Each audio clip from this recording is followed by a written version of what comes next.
बाद मैना महारानी ने तपस्या करी है और मैना महारानी के तप के प्रभाव से भगवती पराम्बा प्रसन्न हुई हैं, उनकी पुत्री बनना स्वीकार किया है और देवताओं ने गर्भ स्तुति की है और भगवती पार्वती जी का दिव्य जन्म हुआ है। बोले पार्वती मैया की। अब थोड़ा जल्दी जल्दी पार्वती जी को बड़ा करेंगे क्योंकि आज ब्याह करना है और बारात की तैयारी है और भूत प्रेतों की बारात है, क्या उपद्रव मचा दे है, तो थोड़ा जल्दी जल्दी करना पड़ेगा। तो माता पार्वती का जन्म हुआ, नारद जी पधारे, नारद जी ने नामकरण किया और नामकरण करके एक बात कही कि इसका जो पति होगा वो बड़ा अटपटा होगा। कैसा होगा? वो इसका जो पति होगा वो योगी होगा, जटिल होगा, नग्न रहने वाला होगा, जोगी जटिल अकाम मन नगन अमंगल भेष, अस स्वामी अस कहीं मिले यही परी हस्त अस रेख। तो जब ये सब बातें कहीं तो थोड़ा हिमालय राज डर गए, फिर कहा कि कोई बात नहीं है, ये सारे गुण भगवान शंकर में हैं, यदि तुम्हारी बेटी तप करे तो भगवान शंकर स्वीकार करेंगे। माता पार्वती छोटी कन्या के रूप में अभी हैं, तपस्या करने के लिए हिमालय पर्वत पर चली गई, कठोर तपस्या कर रही हैं। अब देखो, एक तरफ तो पार्वती जी की कठोर तपस्या चल रही है और दूसरी ओर भगवान शंकर कैलाश पर विराजमान हैं। बड़ी हलचल है भाई। जय हो, जय हो। तो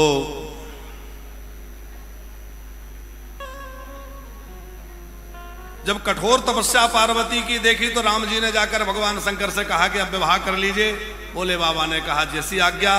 भोले बाबा राम जी के प्रेम को देख करके समाधिस्थ हो गए और उसी समय कथा है कि एक बड़ा भारी राक्षस हुआ। क्या नाम था उस राक्षस का? तारकासुर। तारकासुर नाम का एक भयंकर राक्षस हुआ जिसने ब्रह्मा जी से वरदान मांगा कि मैं मरूं नहीं। बोले ऐसा तो हो ही नहीं सकता कि जिसका जन्म हुआ है वो मरे नहीं, और कोई वरदान मांगो। तो दूसरा वरदान ये दे दो कि मैं और किसी से ना मरूं, जब भी मरूं तो मैं शंकर जी के पुत्र से मरूं।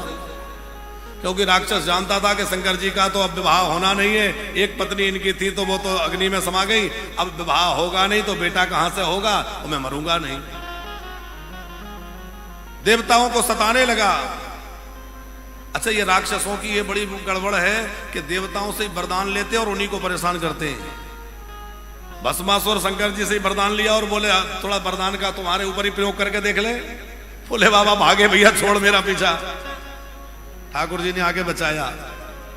तो राक्षस देवताओं से ही वरदान लेते और देवताओं को ही परेशान करते हैं। देवताओं को परेशान करने लगे रसोर। जय हो, जय हो। बोले श्री सद्गुरुदेव भगवान की।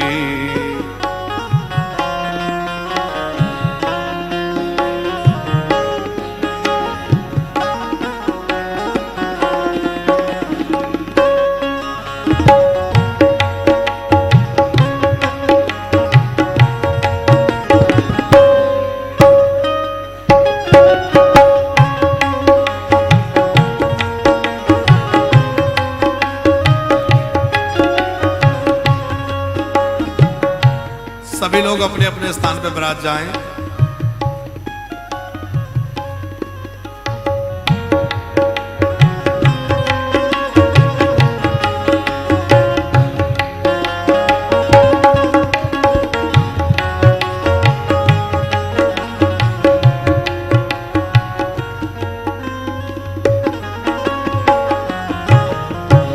बोलिए श्री सद्गुरुदेव भगवान की। जिनकी मंगलमयी छत्र छाया में हम सब बैठे हैं और जिनके अंदर से निरंतर प्रेम और करुणा का वर्षण होता है, ऐसे हमारे करुणा धाम के परमाध्यक्ष पीठासीन पूज्य महाराजा श्री मंगलमय दर्शन देने पधारे हैं। जोरदार तालियां पूज्य महाराजा श्री के लिए, गुरु माता के लिए। तो हम आपसे निवेदन कर रहे थे कि भोले बाबा समाधि में बैठे हुए हैं। तारकासुर ने क्या वरदान मांगा है कि मैं मरूं तो शिव जी के पुत्र के द्वारा मरूं। अब शिवजी समाधि में है, शिवजी का विवाह नहीं हो, शिवजी के शुक्र से पुत्र कैसे हो? देवता परेशान हैं। देवताओं ने कामदेव को भेजा। कामदेव जानते हैं कि भोले बाबा के सामने जाकर मेरी कुशल नहीं है, पर परोपकार की भावना लेकर, क्योंकि पर हित बस जिनके मन माही, तिनका जग दुर्लभ कछु नाही। चलो इसमें देवताओं का कार्य सिद्ध होगा, असुर मारा जाएगा। कामदेव ने जाकर के भगवान शंकर के ऊपर बाण चलाए। एक आम के वृक्ष की ओट में खड़ा होकर कामदेव ने बाण खींच करके और भगवान शंकर के हृदय पर मारा। भगवान शंकर का ध्यान छूट गया।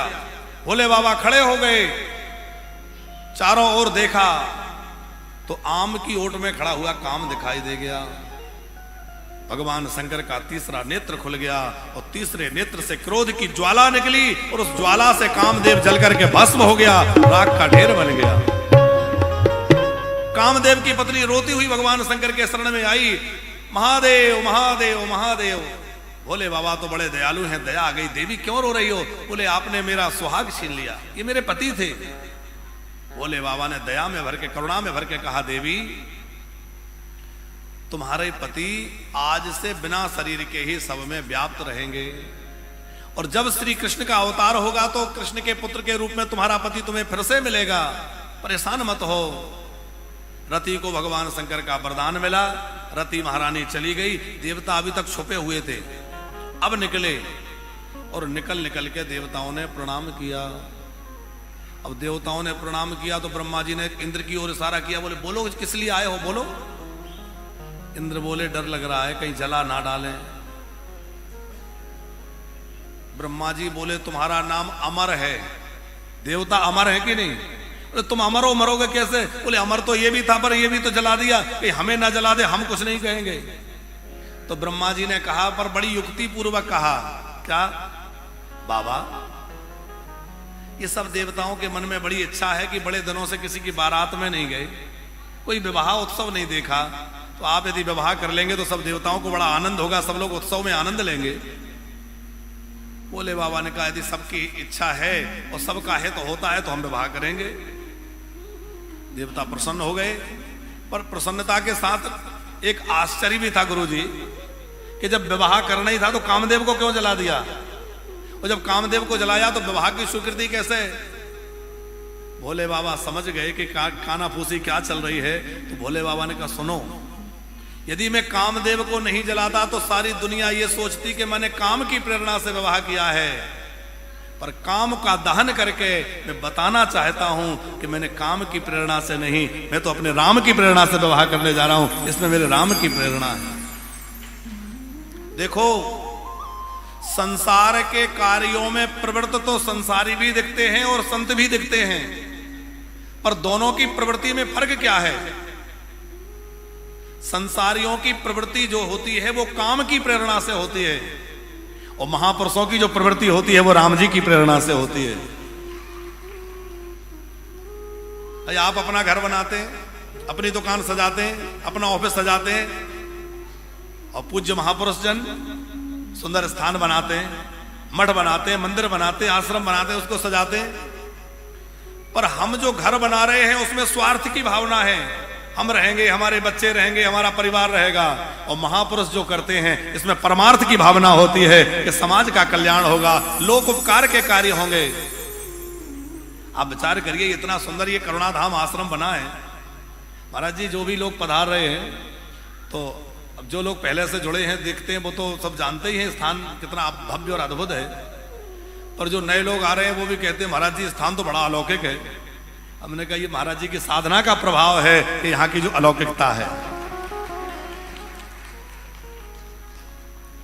संतों के द्वारा, महापुरुषों के द्वारा जो कुछ किया जा रहा है वह काम की प्रेरणा नहीं है, वह राम की प्रेरणा है। हम लोग वानप्रस्थ बना रहे हैं, आप विचार करिए कितने लोगों को आश्रय मिलेगा, कितने निराश्रित बुजुर्ग, कितने ऐसे लोग जिनको रहने का ठिकाना नहीं है, जो अपने घर से बेघर हो गए हैं, उन लोगों को आश्रय मिल रहा है, भोजन मिल रहा है, कम से कम वहां रहने की व्यवस्था तो मिल रही है। कितने ऐसे लोग आते हैं जो वृंदावन दर्शन करने गए पर उनके पास इतना पैसा नहीं है कि वो किराए से कमरा ले सकें। तो हम लोगों ने ये व्यवस्था कर रखी है भाई, कोई भी आए उनको रहने के लिए और भोजन की निःशुल्क व्यवस्था रहती है। कितने भी लोग आइए उनके रहने की और भोजन की निःशुल्क व्यवस्था है। हॉल है वहां, सबके लिए रहने की व्यवस्था है। जितने भी यात्री आ जाए उनका आईडी देखा जाता है, कहीं कोई गड़बड़ ना कर जाए। आजकल डर भी बहुत है, पर आईडी देख करके उनको वहां ठहराया जाता है। तो जो भी दर्शनार्थी आए बेचारे यदि कमरा नहीं ले सकते, ज्यादा महंगे व्यवस्थाओं में नहीं ठहर सकते, तो वहां उनको व्यवस्था है निःशुल्क रहने की। और भोजन तो हर समय भगवत कृपा से चल ही रहा है। सवेरे का नाश्ते से लेकर रात्रि ब्यारू भोग तक सब भगवत कृपा। जितने लोग आ जाएं, जो आ जाए भंडारा पाओ। तो जो कुछ भी आप लोग यहाँ चढ़ाते हैं, कहीं आता है कुछ, तो सब कम से कम थोड़ी साधु सेवा हो जाती है, थोड़ी गौ सेवा हो जाती है। अब कहने तो लोग ये कह सकते हैं, अरे महाराज जी आपको क्या जरूरत थी इतना बड़ा आश्रम बनाने की, 750 कमरे का आश्रम बना रहे हो। लेकिन भैया सच्ची बात बताएं तो वो आश्रम हम अपने लिए नहीं बना रहे हैं। वहां का एक एक कमरा, एक एक जगह दूसरों के लिए है, जहां भक्त लोग रहेंगे, भगवान का भजन करने वाले हमारे वानप्रस्थी रहेंगे, हमारे भक्त लोग रह के वहां भजन करेंगे। और सच्ची बात यह है, महाराज श्री जी से कभी बात करिए कि भैया हम लोग, आपको भले ही लगता है कि इतना बन गया तो सुखी हो गए, हम लोग तो आपके उसमें जो अपने ग्रह की नींद है वो भी कम हो गई। तो महाराज श्री जी अपनी सुख की नींद सो भी नहीं पाते, क्योंकि इतना सब देखना है, सब लेके चलना है। आप लोग 4-10 लोगों का परिवार लेके चलते हैं, और महाराज जी से पूछिए जहां हजारों लोगों का परिवार लेके चल रहे हैं तो कितना कार्य है, सबकी जिम्मेवारी है। जय हो। खूब आचार्य गणों की कृपा हो रही है। हमारे भोपाल के बड़े सुप्रसिद्ध श्रीमद् भागवत के व्याख्याता और बड़े अच्छे वैदिक, जिनका नाम में ही वैदिक शब्द जुड़ा हुआ है, ऐसे आचार्य रामकिशोर वैदिक जी और आचार्य वृंद साथ में पधारे हैं। बहुत बहुत स्वागत है। बोले भक्त वत्सल भगवान की जय। भोले बाबा ने विवाह की स्वीकृति दे दी, और जैसे ही भगवान शंकर ने विवाह की स्वीकृति दे दी, सब देवता अपने अपने स्थान पर चले गए। तिथि निश्चित हो गई, अमुक तिथि को विवाह होगा, अमुक तारीख को, इतनी तिथि को सब लोगों को यहां आना है विवाह के लिए। सब देवता चले गए। अब तिथि नजदीक आ गई। करुणा निधान करुणा करुणा कर, करुणा निधान करुणा करुणा कर, करुणा निधान कर, करुणा कृपा निधान कृपा कृपा कर, कृपा निधान कृपा कृपा कर, करुणा निधान करुणा करुणा कर, करुणा निधान करुणा करुणा कर। तो सब देव, देखो विवाह की तिथि आ गई और सब देवता जो है अपने अपने तैयारियों में लगे हैं, अपने अपने विमानों को सजाने में लगे हैं, अपने सजने में लगे, पर दुल्हा को सजाने की चिंता किसी को नहीं है। आप रामचरितमानस पढ़ते होंगे तो आपने पढ़ा होगा, लगे सवारन सकल सुर वाहन विविध विमान। अच्छा, आपने दुनिया का ऐसे विवाह भी कहीं नहीं देखा होगा कि दूल्हे के घर गीत ना गा करके और दूसरी जगह गीत हो रहे हों। भाई दुल्हा के दुल्हन के घर गीत होते हैं, पर कर ही अप्सरा गान, अप्सराएं अपने अपने स्थानों पर गीत गा रही हैं। गणों ने भोले बाबा से पूछा, बाबा वो विवाह की तिथि कौन सी थी? लगता है वो यही तिथि थी, नजदीक आ गई। भोले बाबा ने कहा कोई बात नहीं, सब देवता आ जाएंगे तो हम भी साथ चल देंगे। पर बाबा कुछ तैयारी, हमने सुना है दुल्हा को बड़ा सजाया जाता है। तो कोई बात नहीं है, सज लेंगे। नहीं नहीं बाबा, कुछ तो तैयारी होना चाहिए। भोले बाबा ने कहा क्या करोगे? अब देवताओं ने तो अपनी अपनी तैयारी कर रहे हैं, शिव जी को सजाने कोई आया नहीं। गणों ने विचार किया क्या किया जाए, हम लोग ही बाबा को सजाएं। पर गणों को अभी तक कोई अभ्यास नहीं था, कभी तो किसी दुल्हा को सजाया नहीं। अच्छा, और तो और किसी विवाह में गए भी नहीं। एक गण बोला, सुनो मैंने सुना है कि दुल्हा को उबटन लगाया जाता है। एक गण बोला, ये उबटन क्या होता है? अरे बोले शरीर पे लेपा जाता है। पर वो होता क्या है? बोले ये पता नहीं, बस हमने ये देखा है दूर से कि कुछ दूल्हे के शरीर पे लगाते हैं। एक गण बोला, रुको रुको मैं व्यवस्था करता हूं। दौड़ के गया किसी शमशान में, तो अभी अभी कोई चिता जल करके भस्म हुई थी, गर्मा गर्म भस्म लेके आ गया। बोले ये लेप लगाओ। अब देखो भोले बाबा का शरीर कैसा है, गौर वर्ण है, कर्पूर गौरम, और कपूर जैसे गौर वर्ण पर बड़ी सुंदर भस्म जब लगा दी तो भोले बाबा और चमकने लग गए।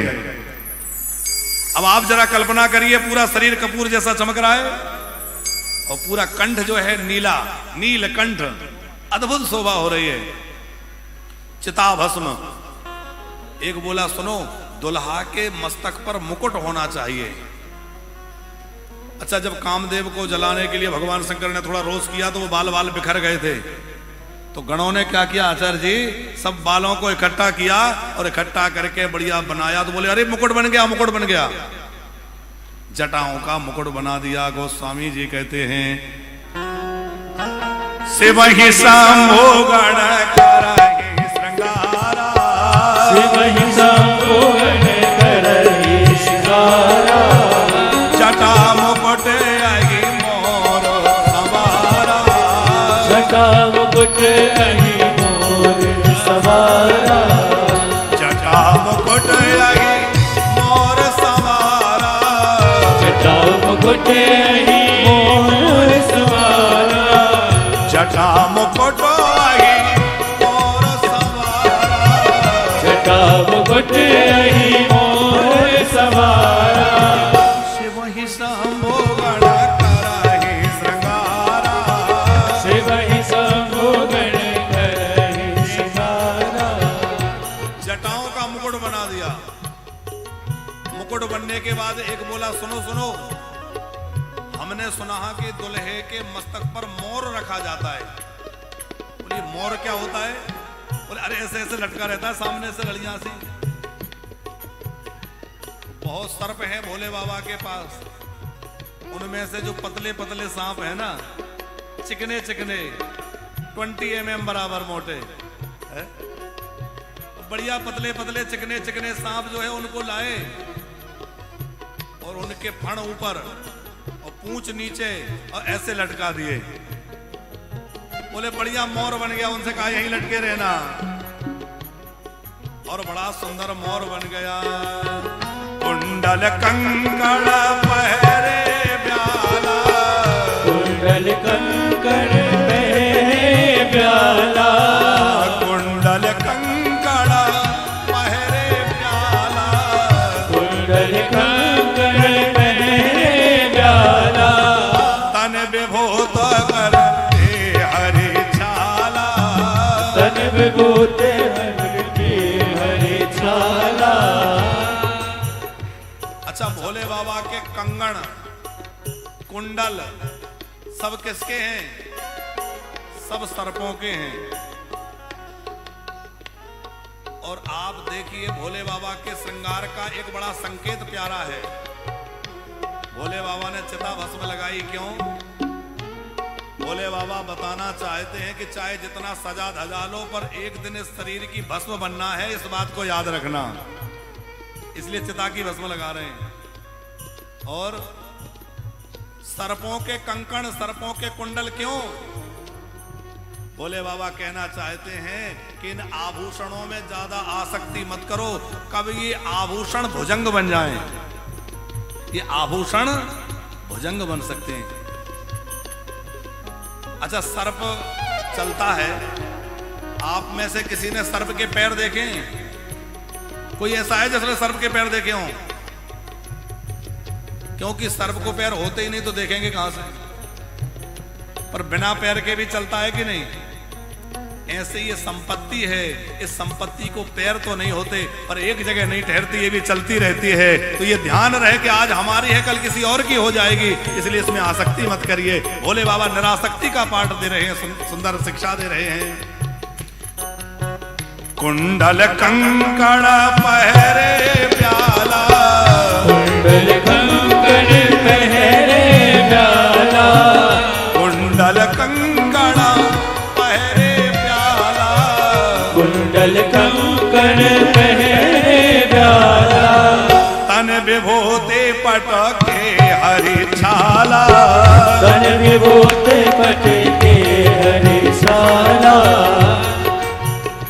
अब मुकुट बन गया, मोर बन गया, कुंडल और कंकण हो गए।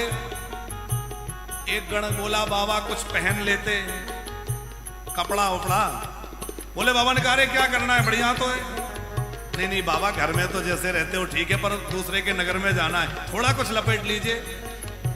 बोले बाबा ने कहा क्या लपेटें। बोले जिस बाघांबर पर बैठते हो, ये बाघांबर उठा के यही कमर पे लपेट देते हैं।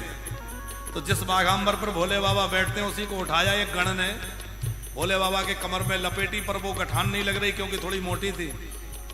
तो एक सर्प को कहा कि तुम यहाँ लपटा जाओ, और सर्प से ही बांध दिया। और एक संत हंसा रहे थे।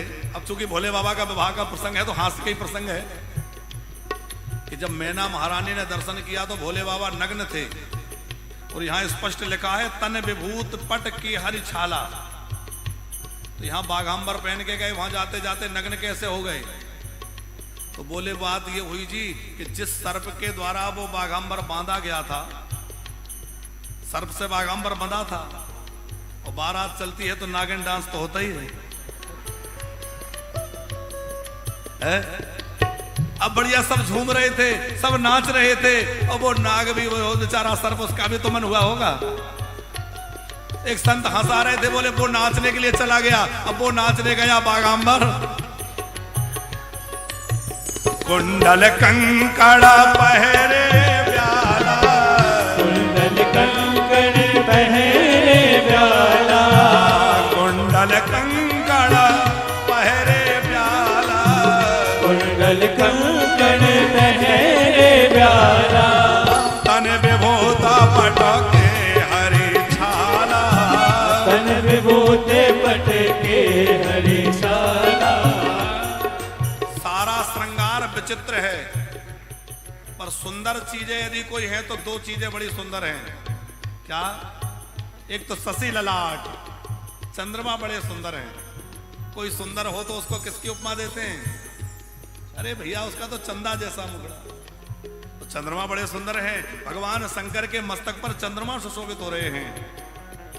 शशि ललाट सुंदर सिर गंगा, शशि ललाट सुंदर सिर गंगा, शशि ललाट सुंदर सिर गंगा, शशि ललाट सुंदर सिर गंगा, नयन तीन उपवीत भुजंगा, नयन बीत भुजंगा, नयन तीन उपवीत भुजंगा, नयन तीन उपवीत भुजंगा।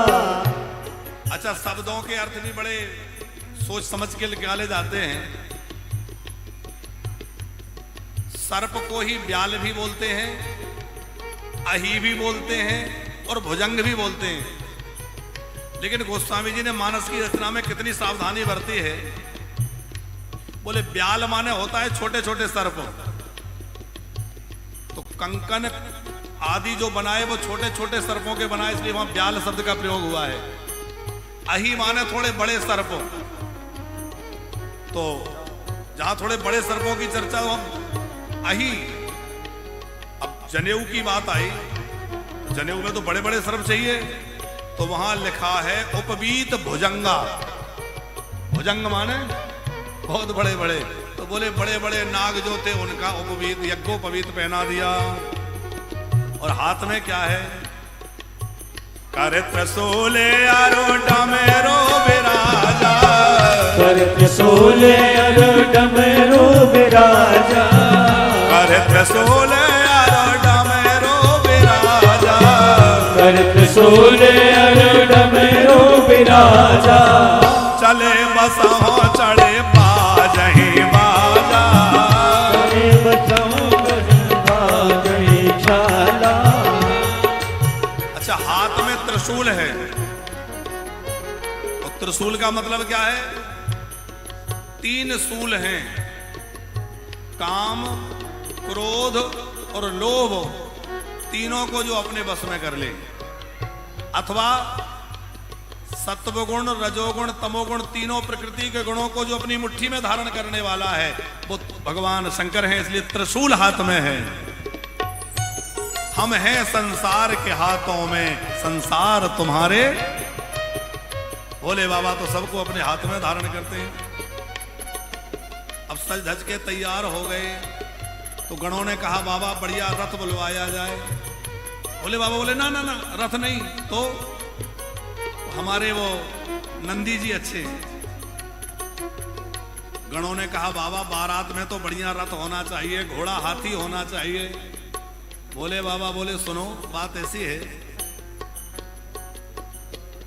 नंदी जी को बुरा लगेगा कि हमेशा के लिए हम और बारात के लिए रथ घोड़े, जो हमेशा काम आए उसी को साथ रखना चाहिए।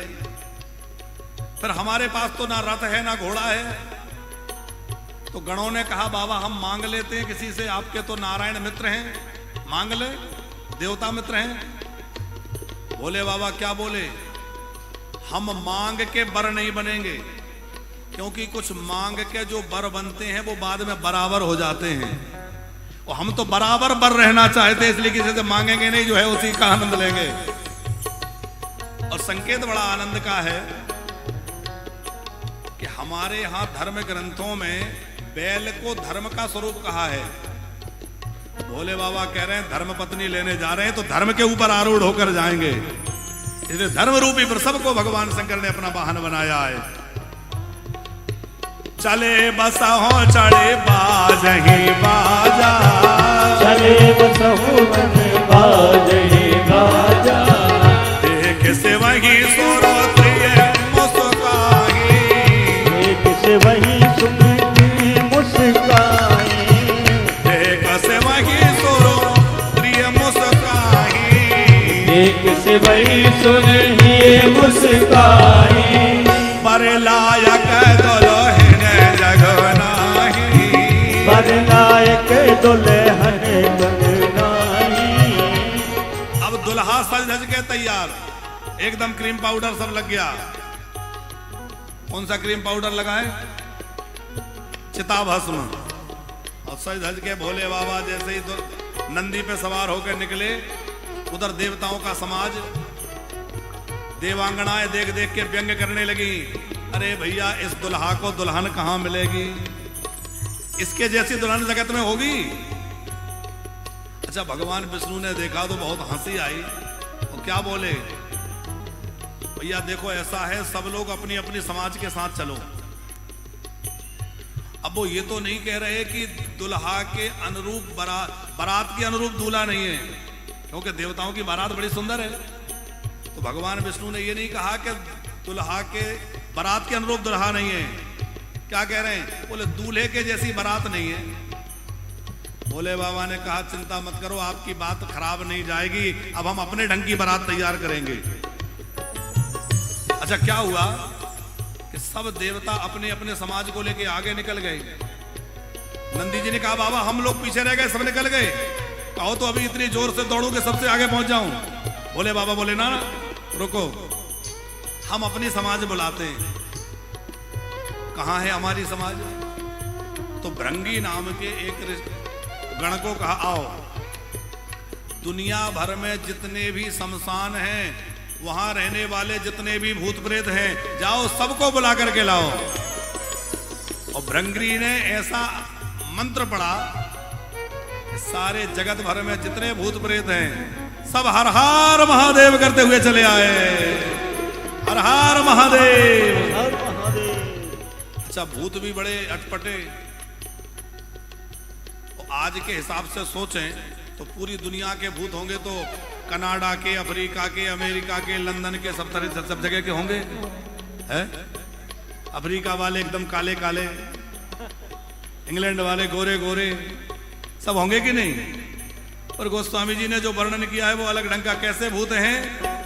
ओ मुखहीन विपुल मुख का हो, ओ मुखहीन विपुल मुख का हो, ओ मुखहीन विपुल मुख का हो, ओ मुखहीन विपुल मुख का हो, बिनु पद कर कहो बहु पद बाहो,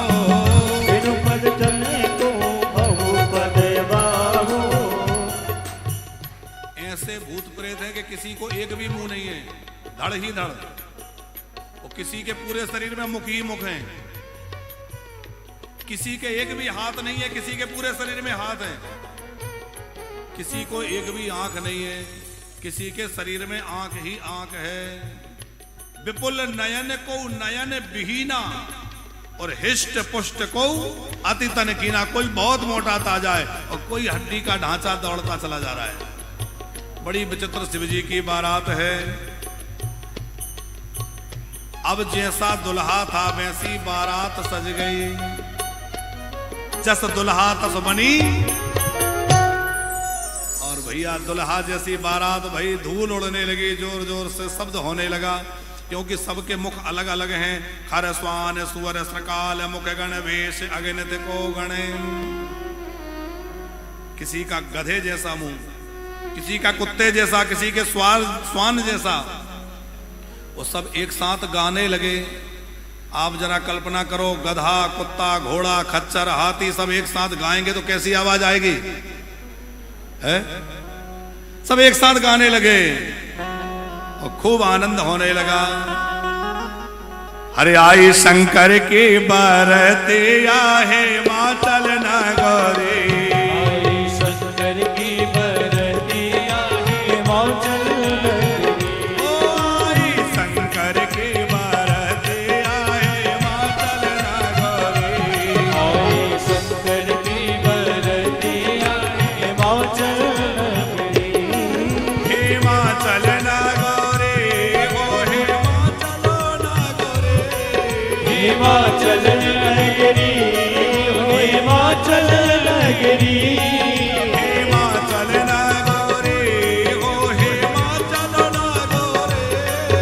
हिमाचल नगरी, हिमाचल नगरी। आई शंकर की बरते आहे हिमाचल नगरी। आई शंकर की बरते आहे हिमाचल नगरी।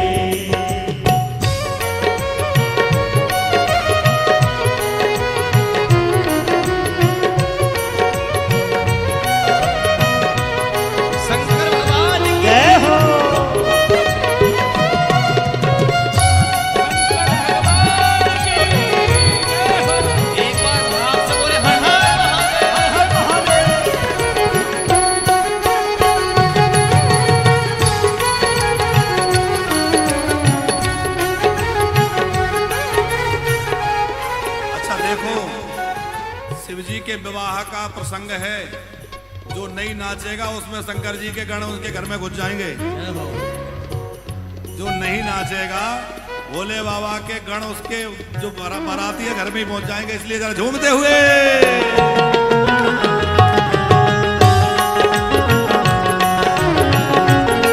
एक बार ऊपर वाले ही बोले हर हर महादेव।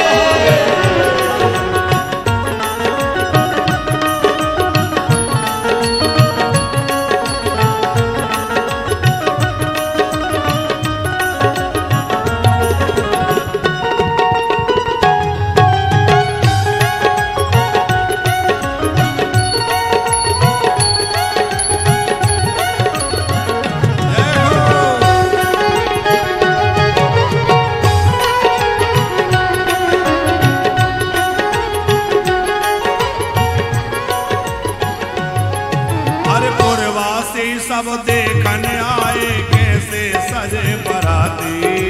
पुरवासी सब देखने आए कैसे सजे बराती। पुरवासी सब देखने आए कैसे सजे बराती। पुरवासी सब देखने आए कैसे सजे बराती। कौन अरे कौन कौन से आए बराती, कैसे आए बराती।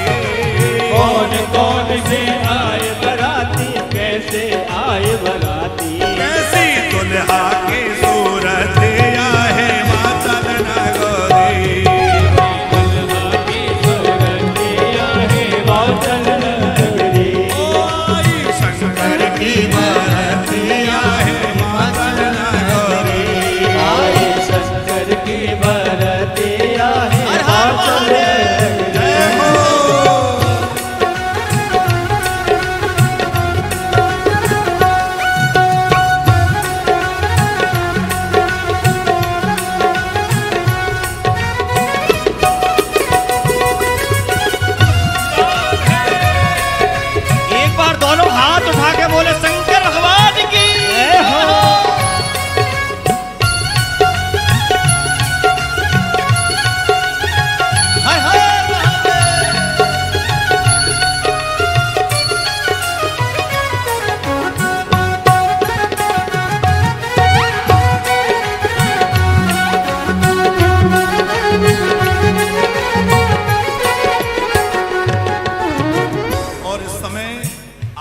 चैनल के माध्यम से जो लोग विवाह का आनंद ले रहे हैं, अब 7 बजने वाला है, तो 7 बजे के बाद आप जो है छोटी टीवी पे आ जाइए और 7 बजे के बाद का आनंद, जो कि बड़ा दिव्य विवाह का उत्सव चल रहा है, सब भूत प्रेत नाच रहे हैं, तो आप हमारे YouTube चैनल पर आकर के आगे का आनंद लीजिए।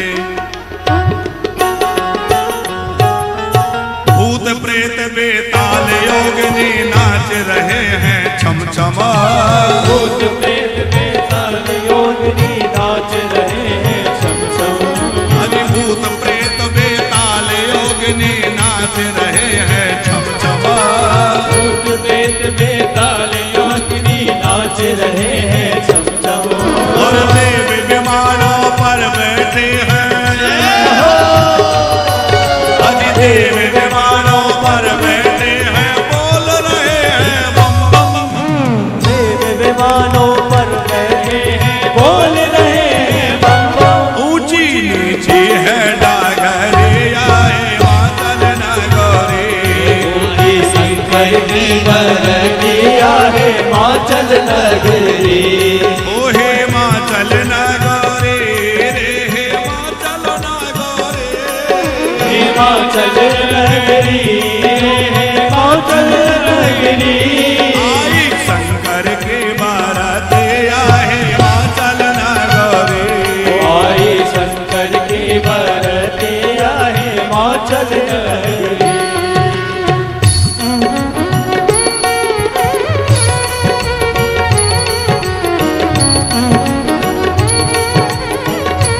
जय हो।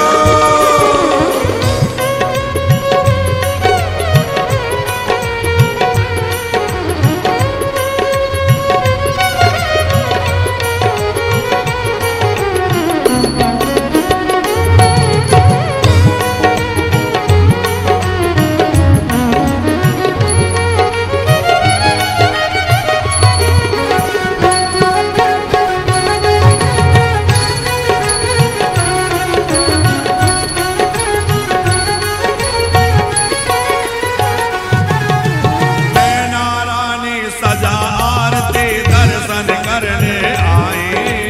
मैना रानी सजा आरती दर्शन करने आई।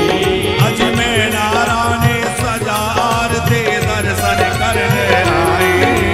मैना रानी सजा आरती दर्शन करने आई। शिव भोले का रूप देख कर, अज शिव भोले का रूप देख कर मन ही मन घबराए। शिव भोले का रूप देख कर मन ही मन घबराए। कैसे बीतेगी ओ मरे आए माचल नगरी। जिंदगी मरिया है माचल नगरी। ओ आए शंकर की बरतिया माचल नगरी। आई शंकर की बरतिया है माचल नगरी।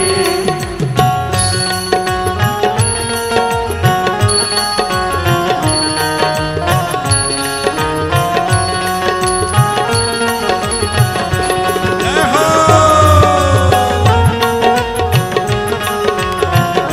एक बार बोले हर हर महादेव।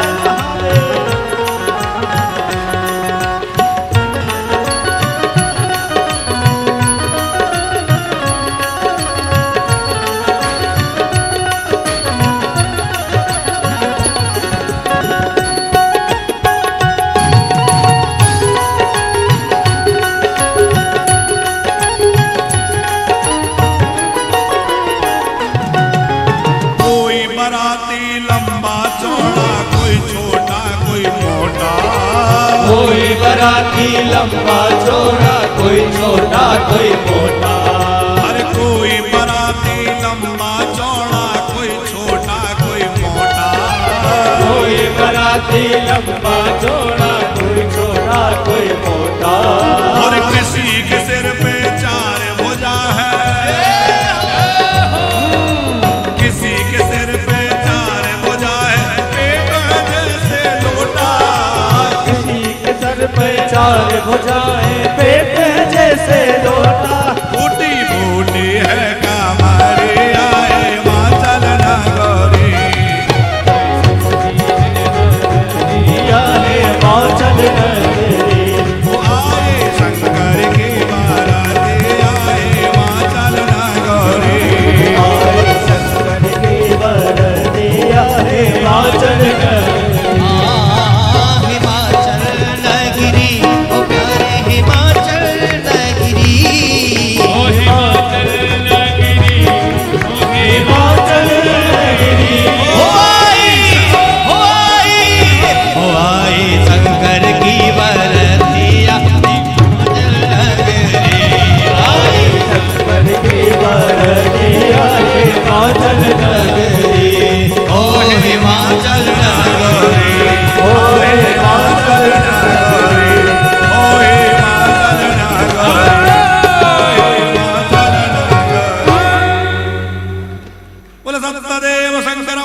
बारात आई है।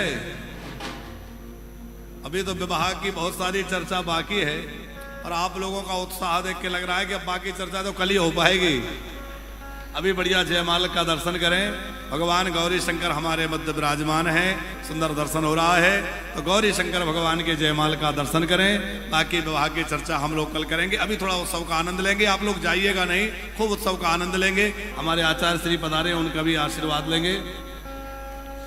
ओम स्वस्ति न इंद्रो वृधस्रवा स्वस्ति नः पूषा विश्ववेदाः स्वस्ति नस्तार्क्ष्यो अरिष्टनेमिः स्वस्ति नो बृहस्पतिर्दधातु। ओम मंगलम भगवान शंभुर्मंगलम भगवद्ध्वजा मंगलम पार्वतीनाथ मंगलायस्तनोहरः। बोले गौरी शंकर भगवान की